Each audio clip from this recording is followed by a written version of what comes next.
Here's the fit for today. What do we think? I had the idea that I might wear all pink clothing this week, but then I quickly came to the realization that I don't have enough pink clothing to do that, so that was a fun idea while it lasted. Anyways, welcome to another reading vlog in which we'll be reading all pink books for a week to celebrate love that I don't have. To quote an icon herself, all the single ladies, put your hands up. I've been in such a reading mood lately, but the start of the semester has really been pushing me to my limits. I haven't read all week. Wow, shocking. It's honestly a new record for me. So I'm really looking forward to just getting back into the grind of reading this week. Let's see what our options are.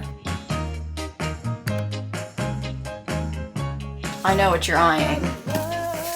I know, I really need to read this. But this is just giving summer. And if I am anything, I'm a seasonal reader. So I'm going to put this back for now. I know, I'm sorry, I will get to it eventually. Watch me read Emily Henry's 2023 release right before her 2024 book is released. Wait, isn't it coming out in like April? Maybe summer's going to have to come early this year.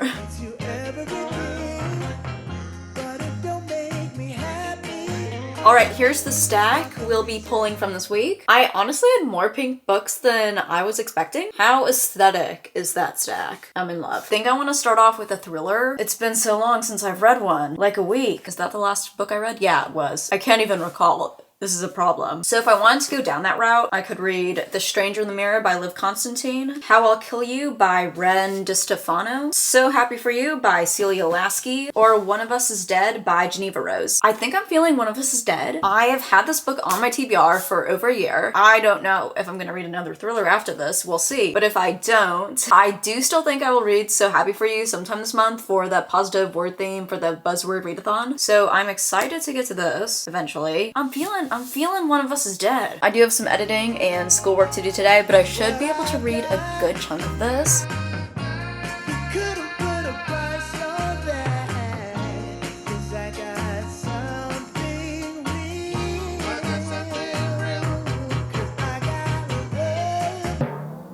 When the characters literally reference beauty gurus.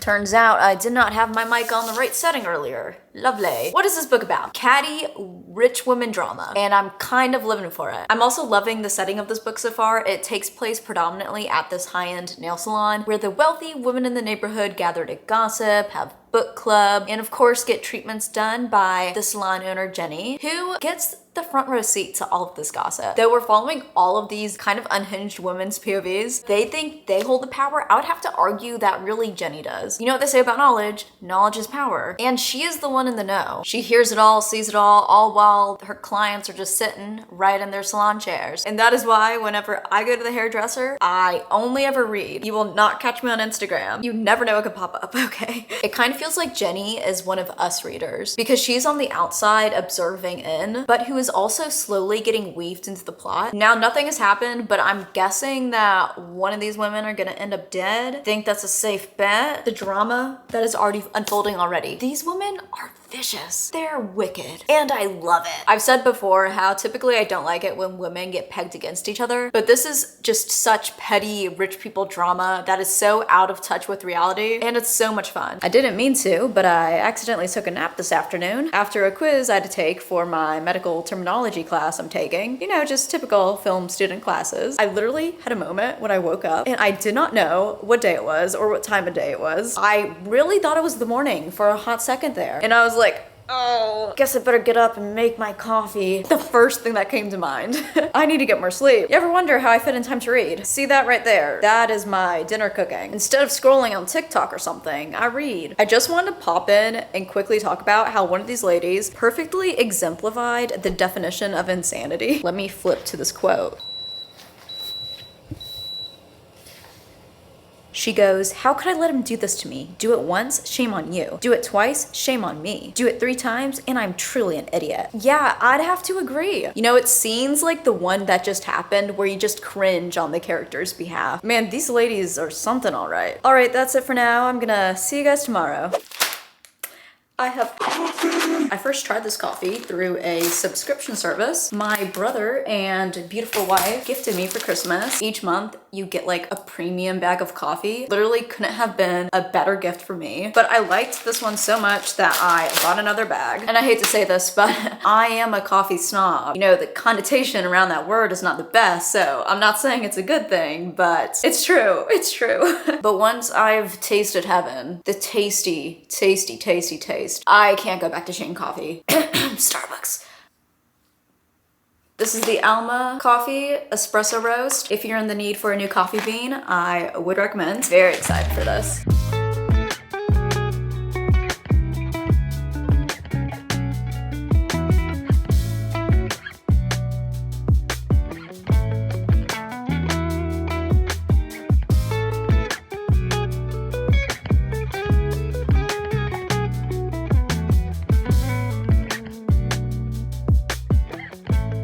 Good afternoon. I've just reached the 200-page mark. This is a very fast and addicting read. Something that is really easy to just pick up and continue reading, which is definitely what I needed. There's been a lot of little phrases that I think might be foreshadowing, but it could also just be the author trying to trick us. Not really sure which one it is yet. All of these housewives are kind of unlikable in one way or another, especially this one in particular who is known for her kinsults, as she calls it, which is an insult combined with a compliment. All of these housewives are ruthless, but the husbands, I think they're worse. I think the only really likable character in here is Jenny, and this is a spoiler for reading vlog, so I'm not gonna get into what happens. But Jenny goes through some stuff, making her reevaluate her life. I feel for her. I can see this being a 5-star, but let's not get ahead of ourselves. Good morning. This will hopefully be a fairly quick update, as I have classes to get to that need my attendance. But first, let's address the elephant in the room. More like on my face. Adult onset acne is real. Last night I finished One of Us is Dead. This was a lot of fun. I would totally recommend this to any thriller lover, occasional, avid. I did end up giving this 4.5 stars because the ending, it didn't quite have the effect that I wanted it to have. It wasn't lackluster per se, it was just a bit obvious to me. Actually, both of the books I have read by Geneva Rose, I've kind of predicted the ending with. We seem to be establishing a pattern here, Miss Rose. Let's work on fixing that. Since this does take place at a beauty salon, there's a lot of feminine energy, which was stunning. I love reading about women treating themselves, practicing self-care, as I strongly believe that is so important for mental health. Like, I will be the first one to preach that. It's how I justify playing Sims every day.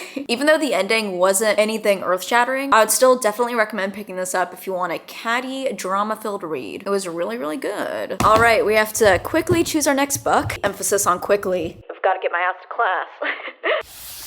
Here's our stack. I'm thinking about starting Heartburn by Nora Ephron. If you don't know who Nora Ephron is, this woman has written the screenplays for When Harry Met Sally, You've Got Mail, Sleepless in Seattle, a whole bunch of other classics. So I'm excited to see how her writing's going to translate in book form. I'm expecting great things. Hello. I've officially run out of pink clothing to wear, so we are back to the normal wardrobe. I do have my pink watch band, which I did buy for this video, but like I also needed a new watch band, so it just kind of worked out that way. Why are we in my bathroom? We'll get to that in a minute. Partially because I've just finished cleaning it, deep cleaning it, and I feel proud. I actually have updates regarding 2 different books. I was not expecting to read an audiobook this vlog, but I also wasn't expecting to get the long-awaited urge to clean my bathroom. Don't judge me. Look, I know your bathroom needs cleaning too. So I put on The Worst Winged Man by Abby Jimenez, which is one of the novellas in the Improbable Meet Cute series. Apparently Amazon has partnered with a handful of different romance writers and has released a collection of novellas, each revolving around a different meet cute. I don't know how I exactly feel about this. Let me know your thoughts. Because on one hand, I love novella as much as the next person, and it's great that these authors were given the opportunity to come together and deliver just that. But then on the other, I'm kind of questioning how good the writing's going to be. It seems pretty improbable, pun not intended but intended, that these authors already had these novella ideas before Amazon approached them, which is not necessarily a bad thing, but it makes me question what their timetable was looking like for writing and whether or not they would have actually published these novels if they had not been obligated to. So far, The Worst Winged Man's giving yours truly, but if the letters were exchanged via a car windshield, if that makes sense. I only have like 30 minutes left, so I'll finish it after chatting with y'all. Okay, let's talk about the novel I'm physically reading. Heartburn. I'm not loving it. The writing in here is reminding me a lot of Everything I Know About Love by Dolly Alderton, where it's told in a more conversational format with lots of tangents, but I actually like that book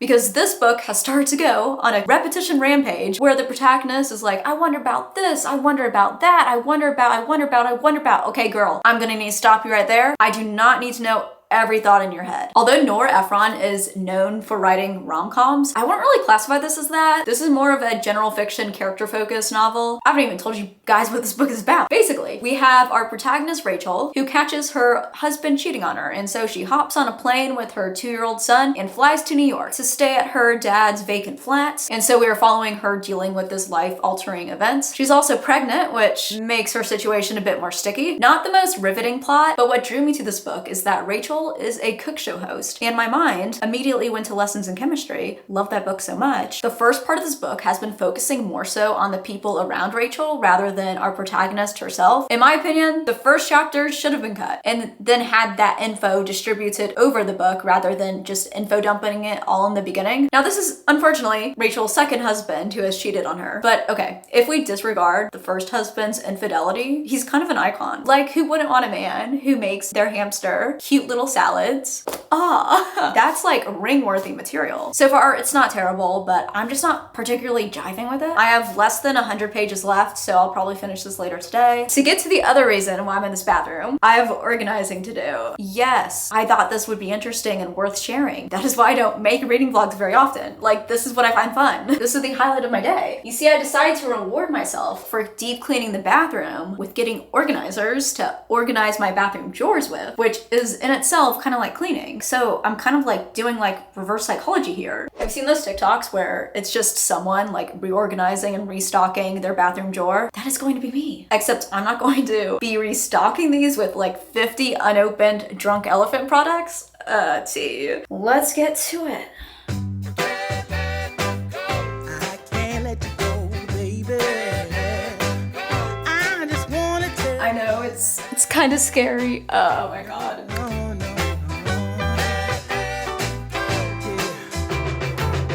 All of my friends say, girl, you better take care, 'cause that man is trouble, you best beware.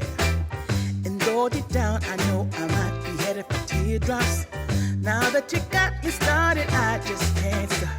No, 'cause I love you, baby. So I bought this jewelry organizer from Amazon. Slight problem though, I don't have a drill. You're supposed to like hang it up on the wall, right? I don't have a drill. But do you know what I do have? Command strips. So I think I'm gonna use these. It says it can hold 16 pounds, so we'll see what happens. Down and down along came you, though you might be a liar and a cheat too. I just can't. So then, right. Love. Here are the drawers, all organized. So much better. I actually have room now. I'll still need to reorganize these drawers sometime, but I've run out of organizers. They're not really as in bad shape though. These two just have like makeup removing stuff. Yes, I have 2 drawers for that. That was really cute. Abby Jimenez is such a good writer. She does the rom and rom-com really well. It was a bit slow in the beginning, but it did pick up in the second half. I want to read the other novellas in the series now. I know that The Worst Best Man was the second novella in the series, so I'll have to rewind and read the first. I'm going to give this 4 stars. It did what it wanted to do. I enjoyed it. It kept me entertained while I was cleaning the bathroom.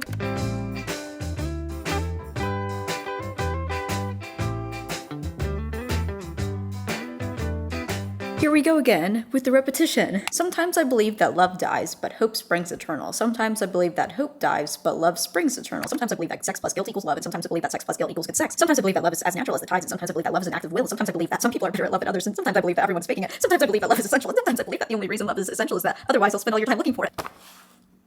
Please just shut up. Oh my god. I can't take this anymore. 5 pages later. Apparently we are giving it at the Soul Grave Club. Apparently the crate man.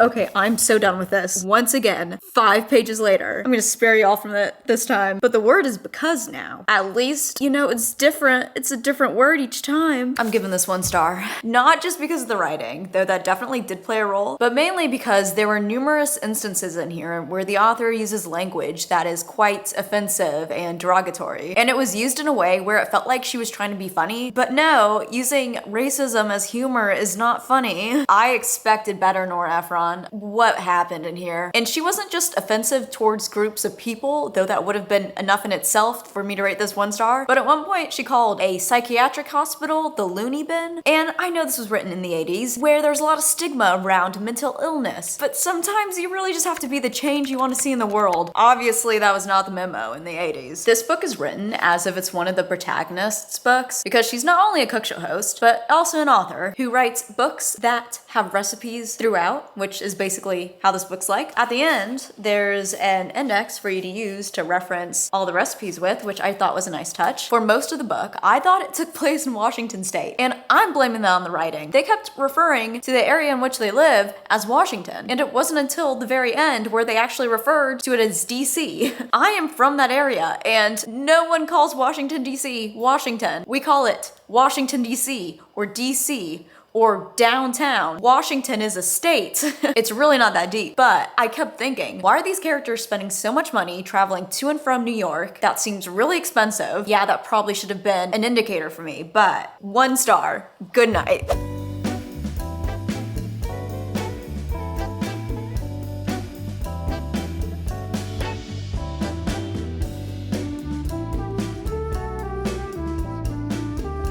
It may have snowed this morning, but I'm still wearing shorts. I like to feel physically cool whenever possible. Sleeping with the fan on during winter?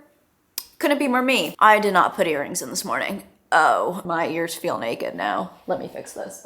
Literally, like, none of you care, but I'm fixing it. Okay, we're back. It's now Friday. I did not update y'all yesterday, but when I was not writing a 1,000 word paper, I did start The Lost Ticket by Freya Sampson. This is such a wholesome, little, moderately sized book. Basically, in this book, we follow Libby, who has just been dumped by her long-term boyfriend. And so she moves into her sister's flat in London, where one morning, while riding the 88, she meets an elderly man, Frank. A little misunderstanding happens between the two of them, and Frank launches into the story behind why he rides the bus every day. Libby is so touched by his story that she decides to help him out in his search and finding this woman who has changed the course of his life. Initial thoughts. Freya is one of those individuals who would find a wallet in the street, open it up, look at your insurance card, call your insurance company to get in touch with you to let you know that she has your wallet. True story. In real life. Not in this book. She's obviously at heart such a good person. With that being said, however, she was coming off a bit judgmental in the beginning, but as the book has gone on, I've realized that I think this book is going to be about that, about judgment and preconceived notions. Also, when you realize the detail that went into this cover,